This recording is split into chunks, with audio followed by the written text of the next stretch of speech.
Media మిత్రులందరికీ నమస్కారం. ఈరోజు కంచి పరమాచార్య శ్రీ చంద్రశేఖరేంద్ర సరస్వతి గారి జన్మదినం.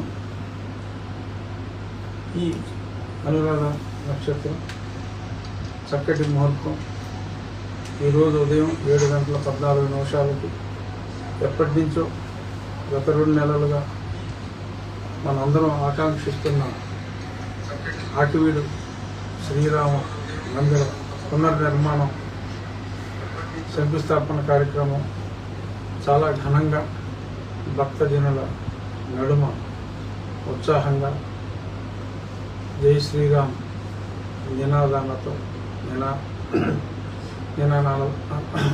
నినాదాలతో చాలా వైభవంగా జరిగింది. ఇందుకు సహకరించిన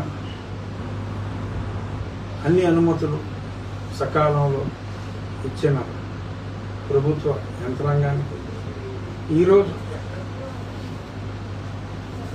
త్రేతాయుగంలో కూడా మరి ఏదైనా యాగం నిర్వహించాలంటే అప్పుడు దానవులను రాక్షసులను ఓ బ్రీడ్ సెపరేట్గా ఉండేది.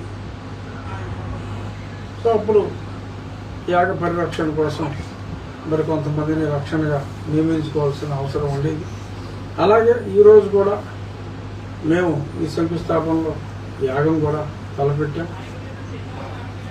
ఆ శంకుస్థాపన కార్యక్రమం ఆ యాగ భంగం కలిగిస్తారేమో అని మరి కొందరు కలిగిస్తాము అని చెప్పి మాట్లాడిన బ్యాక్గ్రౌండ్లో మేము కూడా రక్షణ కోసం రక్షక భటుల్ని అనగా పోలీసు వారిని వాడటం జరిగింది. సో రక్షణ వలయంగా నిలిచి మోడర్న్ దానవుల దారి నుండి మా శంకుస్థాపన కార్యక్రమం, ఆ సందర్భంగా మేము తలపెట్టిన యాగం ఎటువంటి అవాంతరాలు లేకుండా మరి జరిపిన పోలీస్ శాఖ వారికి కూడా మా హృదయపూర్వక ధన్యవాదాలు తెలియజేస్తున్నాం. ఈ సందర్భంగా సరే రకరకాల కాంప్లిమెంట్లతో పాటు రకరకాల కామెంట్లు చేసేవాళ్ళు కూడా ఉంటారు.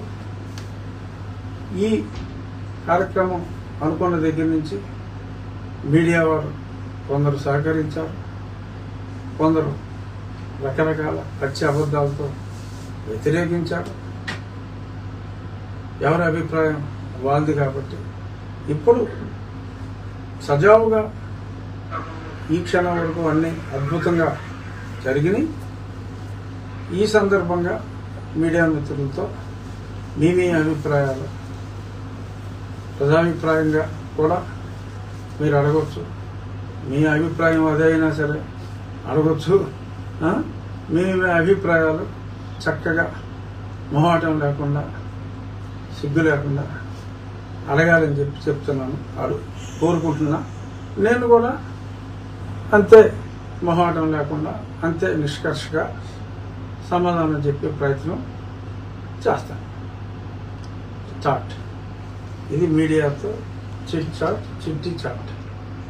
సార్, అక్కడ శంకుస్థాపన జరిగినప్పుడు మీరు మాట్లాడారు, ఇంత దిగ్విజయంగా జరగడానికి ఒక అదృశ్య శక్తి ఉన్నారు, సందర్భం వచ్చినప్పుడు చెప్తాను అని. ఆ అదృశ్య శక్తి ఎవరు అనుకోవచ్చు, సందర్భం ఎప్పుడు వస్తుందని?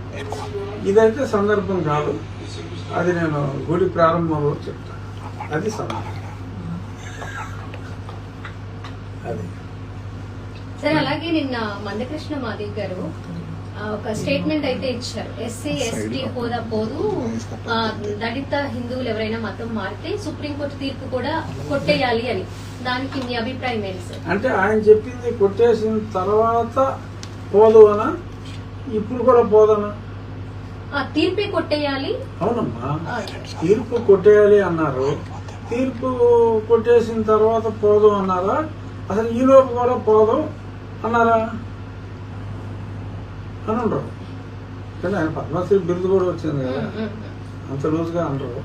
సో డెఫినెట్గా వారి ఉద్దేశం ఈ వీరి కోరిక మేరకు ఆ తీర్పుని కొట్టేస్తే మరి ఆ తీర్పుని ఎవరు కొట్టేస్తారో నాకు తెలియదు. సుప్రీంకోర్టు తీర్పుని ఎవరు కొట్టేస్తారు? ఎవరు కొట్టేయడానికి లేదు. సుప్రీంకోర్టు తీర్పుని కొట్టేయడానికి లేదు. దాన్ని చట్ట సవరణ అంటే రాజ్యాంగ సవరణ చేస్తే ఎవరైనా హ్యాపీగా మారిపోండి అమ్మ మతం. మీరు మతం మారిపోయినప్పటికీ మీకు కులం మారదు అన్నప్పుడు ఏమవుతుందంటే క్రైస్తవ మతానికి కూడా కొన్ని నియమ నిబంధనలు ఉంటాయి. ఆ మతం ఇక్కడ పుట్టిన మతం కాదు. ఆ మతం ఒక రకంగా ఎడారిలో పుట్టిన మతం, విశ్వవ్యాప్తమైన మతం.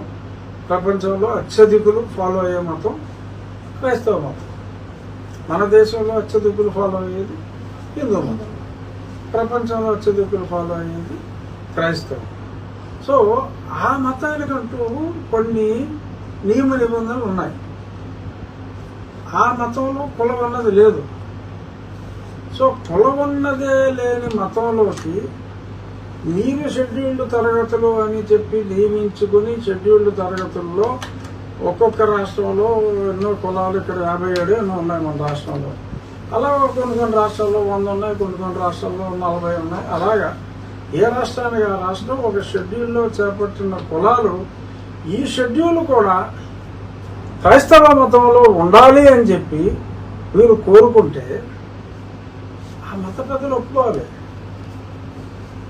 ఇదంతా అర్రిబుర్రిగా అయిపోదు. సో అంచేత మీరు ఆ మతాన్ని గౌరవించాలి అంటే ఆ మతంలో కుల వ్యవస్థ లేదు. మరి ఈ మతంలో ఉండాలి అంటే ఈ మతంలో కుల వ్యవస్థ ఉన్నప్పటికీ ప్రస్తుతం ఎవరో కుల వ్యవస్థని పట్టించుకోవటం లేదు. సో పట్టించుకోవటం లేదు కాబట్టి మీకు రిజర్వేషన్లు అవసరం అని ఇంకా మీరు అనుకుంటే, ఒరిజినల్గా 10 ఏళ్ళు చాలనుకున్నారు, దాన్ని అలా 10 పెంచుకుంటూ వెళ్ళారు. రాజకీయ కారణాలు కావచ్చు, ఏదైనా కారణం కావచ్చు, దానికి పడతారు కారణం కావచ్చు. బట్ ఇప్పుడు చాయిస్ ఏంటి? ప్రస్తుతం ఉన్నది రిజర్వేషన్ కావాలి అనుకుంటే మీకు రాజ్యాంగంలో ఏదైతే మీకు నిర్దేశించిందో దాని ప్రకారం ఉంటే మీకు రిజర్వేషన్ ఉంటుంది. ఒక ఆర్టికల్లో మతం మారే స్వేచ్ఛ ఉంది, అందరికీ ఉంది మతం మారే స్వేచ్ఛ.